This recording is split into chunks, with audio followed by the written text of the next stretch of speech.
क्या आप भी भारतीय शेयर बाजार में निफ्टी 50 के थ्रू इन्वेस्ट करना चाहते हैं, या जिसे हम नॉर्मल टर्म में निफ्टी बोलते हैं, निफ्टी 50 पूरा नहीं बोलते हैं। और बहुत लोगों का ये मानना है कि अगर भारतीय बाजार में इन्वेस्ट करना है तो आप निफ्टी जो है वो ख़रीद लीजिए और निफ्टी ओवर द पीरियड जो है वो ऊपर जाता जाएगा। ये फाइनेंशियल एडवाइस नहीं है, लेकिन बहुत सारे लोग इस तरीके से इन्वेस्ट करना चाहते हैं। तो अगर आप भी निफ्टी में इन्वेस्ट करना चाहते हैं तो होता क्या है, जब भी आप निफ्टी खरीदने जाते हैं तो आपको पता लगता है कि निफ्टी तो एक इंडेक्स है, आप इसे खरीद नहीं सकते हैं। तो आपका क्या तरीका होता है? तो हम निफ्टी खरीदने के लिए हम क्या करते हैं, निफ्टी में अगर इन्वेस्ट करना है तो हम उसके ETF खरीदते हैं। ETF जो है वो होता है एक्सचेंज ट्रेडेड फंड। तो वो इस तरह का फंड होता है जो वो उन शेयर्स में इन्वेस्ट करता है एग्जैक्ट रेशो में, जिस रेशो में इंडेक्स बना होता है। तो अब इसमें इन्वेस्ट करने के लिए आपको क्या करना पड़ेगा? तो उसके लिए सबसे पहली जो चीज़ है वो है कि आपके पास एक डीमैट अकाउंट होना चाहिए। अब कोई भी ब्रोकर आप यूज़ कर सकते हैं, जैसे आप ज़ीरोधा यूज़ कर सकते हैं, जैसे आप धन यूज़ कर सकते हैं, जैसे आप पेटीएम मनी यूज़ कर सकते हैं, या कोई भी और ब्रोकर। मैं जो है ये 3 ब्रोकर मैं यूज़ करता हूँ। तो इनमें से आज किसी एक पे मैं आपको जो है वो लाइव में बताऊँगा कि आप किस तरीके से ट्रेड कर सकते हैं। तो आइए मैं मेरी ऐप पे लेके आता हूँ। यहाँ पे आप देख सकते हैं कि आपके सामने ये मैं ज़ीरोधा पे दिखा रहा हूँ। सेम चीज़ आप धन पर भी कर सकते हैं और सेम आप पेटीएम पर भी कर सकते हैं। तो बिल्कुल सेम तरीका, जैसे ये धन की ऐप वगैरह, तीनों के लिंक आपको नीचे डिस्क्रिप्शन में मिल जाएंगे। तीनों में से आप कोई भी इंस्टॉल कर सकते हैं। तो उनमें जब आप अकाउंट ओपन करेंगे तो आपका डीमैट अकाउंट जो है वो साथ में खुल जाएगा और आप उसकी ऐप डाउनलोड कर लीजिए। ज़ीरोधा की ऐप का नाम है काइट, धन की ऐप का नाम है धन, और पेटीएम मनी की ऐप का नाम है पेटीएम मनी।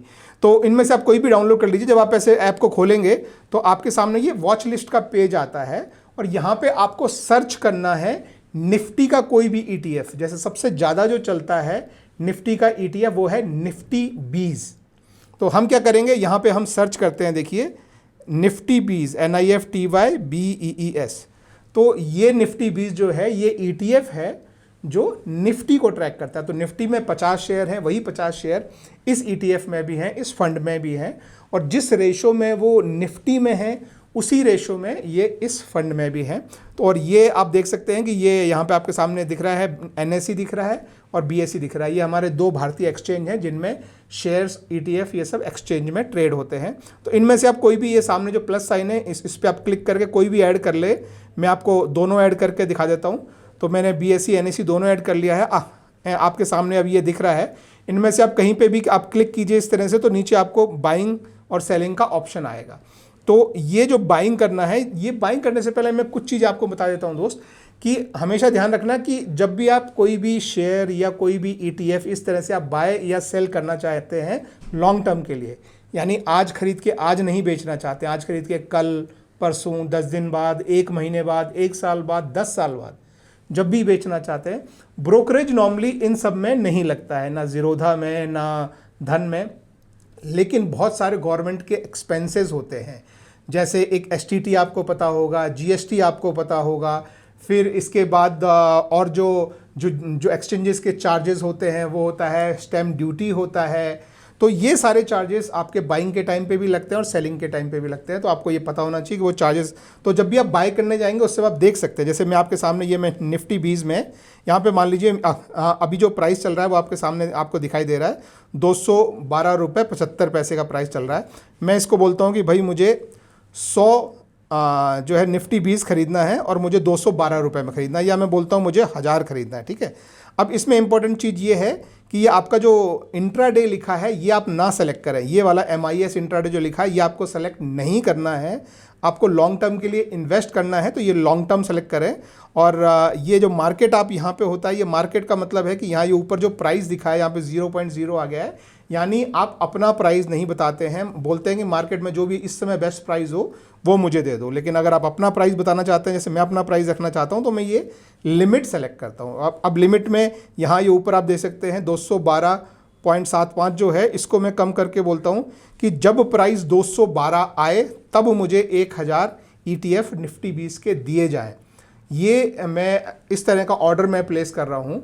तो इसमें एक चीज़ समझिए कि ये ऑर्डर जरूरी नहीं कि एग्जीक्यूट हो, क्योंकि अभी आप देख सकते हैं कि भाव 212 रुपये 75 पैसे चल रहा है। तो अगर ये गिर के 212 पे आएगा तब मुझे मिलेगा। लेकिन अगर मैं चाहता हूँ कि नहीं मुझे इमीडिएटली चाहिए तो मैं इसको ऐसे भी कर सकता हूँ। तो अभी भाव बराबर है तो मुझे मिल जाएगा। लेकिन मैं इस भाव पे नहीं खरीदना चाहता हूँ, मैं 212 के भाव पे, और मेरा मानना है कि आज ये भाव शायद आ जाएगा। तो पहली बात तो ये। बाकी इसके नीचे ये सारी जो चीज़ें हैं, स्टॉप लॉस, टारगेट, ये आपके अभी काम की नहीं है, आपको इन्वेस्ट करना है तो आप उसे छोड़ दीजिए। ये आप नीचे यहाँ छोटा सा रिफ्रेश वाला जो ये आइकन है, आप इसे क्लिक करेंगे तो ये आपको दिखाएगा कि ये खरीदने के लिए आपको कितने पैसे की ज़रूरत है। तो ये मार्जिन जो लिखा है ये बता रहा है कि आपको 1000 शेयर 212 रुपये के भाव में खरीदने के लिए आपके पास इस समय अकाउंट में 2,12,000 रुपये होने चाहिए ये। और उसके चार्जेस देखिए, आपके सामने जो चार्जेस दिख रहा है 252 रुपये 38 पैसे। आप समझ लीजिए कि इतना ही चार्जेस आपको बाइंग के टाइम पे लगेगा, इतना ही चार्जेस आपको सेलिंग के टाइम पे लगेगा। अगर आप ये किस किस के चार्ज लग रहे हैं ये देखने के लिए आप इस पर क्लिक कर दीजिए। मैं इस तरह से क्लिक करता हूँ तो आप देख सकते हैं कि ब्रोकरेज जीरो है, ये ज़ीरोधा में भी जीरो है, धन में भी जीरो है, और दूसरे जो चार्जेस होते हैं वो मैं बात कर रहा हूँ। इसके अलावा आप देखिए सेबी के चार्जेस हैं, स्टॉक एक्सचेंज के चार्जेस हैं। सेबी के चार्जेस सेबी को जाते हैं, एक्सचेंज के चार्जेस अगर आप एनएसई में ट्रेड कर रहे हैं तो उसको जाते हैं, बीएसई में ट्रेड कर रहे हैं तो उसको जाते हैं। स्टैम्प ड्यूटी जो है वो नॉर्मली स्टेट गवर्नमेंट को जाती है। एसटीटी और जीएसटी जो वो है वो हमारी सेंट्रल गवर्नमेंट के पास जाती है, और वहाँ से फिर वो डिवीजन होकर थोड़ा थोड़ा सेंट्रल और स्टेट गवर्नमेंट में बढ़ जाती है। तो टोटल चार्जेस आपको जो है वो दिखाई दे रहा है। नीचे रिक्वायर्ड मार्जिन लिखा है, मतलब रिक्वायर्ड मार्जिन का मतलब है कि आप जो है वो ये ट्रेड करने के लिए या ये निफ्टी 20 खरीदने के लिए कितना पैसा लगेगा। और अवेलेबल मार्जिन मतलब आपके अकाउंट में इस समय जो है वो कितना पैसा अवेलेबल है वो आपको यहाँ पे दिखता है। अगर मार्जिन कम अवेलेबल हो तो नीचे जो ऐड फंड वाला लिंक है यहाँ से आप ऐड भी कर सकते हैं। तो ठीक है, तो ये आपको जो है यहाँ पे आप खरीदने से पहले कितने रुपए का खरीद रहे हैं और कितना उसका खरीदते समय चार्ज लगेगा, इतना ही चार्ज आप बेचते समय आप मान सकते हैं कि बेचते समय भी उतना ही चार्ज लगेगा। सिर्फ बेचते समय लगभग 15-16 रुपये एक्स्ट्रा लगता है, जिसे हम बोलते हैं डीपी चार्ज। वो मैंने किसी और वीडियो में मैंने जो है कवर किया है क्या होता है और कब लगता है। तो जब भी आप बेचने जाते हैं तो आप मोटा मोटा मान लीजिए 15-16 रुपये आपको बेचते समय और एक्स्ट्रा लगेगा चार्ज में। ये सारा देखने के बाद आप ये जो स्वाइप टू बाय है आप इसे खींच के इस तरह से राइट साइड में लेके जाएंगे तो आपका ऑर्डर जो है वो प्लेस हो गया है। अब आप यहाँ पे ऑर्डर में जाके आप देख सकते हैं कि आपका ऑर्डर यहाँ पे ये देखिए आपको दिख रहा है निफ्टी 20 में 212 का ऑर्डर लग गया है। जैसे मैंने बताया ये ऑर्डर अभी एग्जीक्यूट नहीं हुआ, जब ऑर्डर एग्जीक्यूट होगा तो ये एग्जीक्यूटेड वाला जो फील्ड है इस फील्ड में आ जाएगा, लेकिन अभी एग्जीक्यूट नहीं हुआ है क्योंकि मेरा भाव नहीं आया। अभी देखिए भाव जो है 212 रुपये 80 पैसे 85 पैसे के बीच में घूम रहा है, मैंने 212 का ऑर्डर लगाया। अब अगर मैं इस ऑर्डर को कैंसिल करना चाहूँ कि नहीं मुझे नहीं खरीदना है, तो जब तक एग्जीक्यूट नहीं हुआ है तब तक मैं इसे कैंसिल कर सकता हूँ या मॉडिफाई भी कर सकता हूँ। तो उसके लिए मैं इस पर क्लिक करता हूँ तो देखिए कैंसिल करना है तो कैंसिल का बटन है, मॉडिफाई करना है कि मुझे लगता है नहीं मैं इसको थोड़ा सा बढ़ा के इसको मैं बोलता हूँ 212 रुपये 20 पैसे में कर देता हूँ। तो ये मैंने किया तो आप देख सकते हैं कि ये सबमिट हो गया और आपको यहाँ पे ये 212 रुपये 20 पैसे जो है वो आपको विजिबल हो रहा है। तो जब मेरा भाव आएगा तो ये मुझे मिल जाएगा। तो इस तरह से आप ये शेयर जो है वो आप खरीद सकते हैं। ये जो निफ्टी 20 आप खरीद रहे हैं ये 2 दिन में आपके डीपी में आ जाता है, आपको यहाँ पे इमीडिएटली दिख भी जाएगा। आप चाहें तो इसे इमीडिएटली सेल भी कर सकते हैं या कल सेल करें या जब भी आपका मन करे आप इसे सेल कर सकते हैं। लेकिन लॉन्ग टर्म के लिए अगर आपको रखना है तो ये 2 दिन में आपके डिपॉजिटरी में आ जाता है। आजकल तो शायद 1 दिन ही लगता है, तो अगले दिन आपके जो है डीपी अकाउंट में आपको ये दिख जाएगा। तो इस तरह से जो है आपको निफ्टी 50 में इन्वेस्ट करने के लिए आपको एक डीमेट अकाउंट चाहिए होता है। जो मैंने 3 जो मैं यूज़ करता हूँ तीनों के लिंक मैंने नीचे प्रोवाइड कर दिया, उनमें से किसी में भी आप अकाउंट ओपन कर लीजिए। उनकी वॉच लिस्ट में आप निफ्टी 20 जो उसका ETF है वो आप जो है वो वहाँ लिस्ट कीजिए और फिर आप उसे बाय करके होल्ड कीजिए, क्योंकि निफ्टी जो है वो इंडेक्स है, निफ्टी 50 इंडेक्स में आप जो है जो बाय और सेल नहीं कर सकते हैं।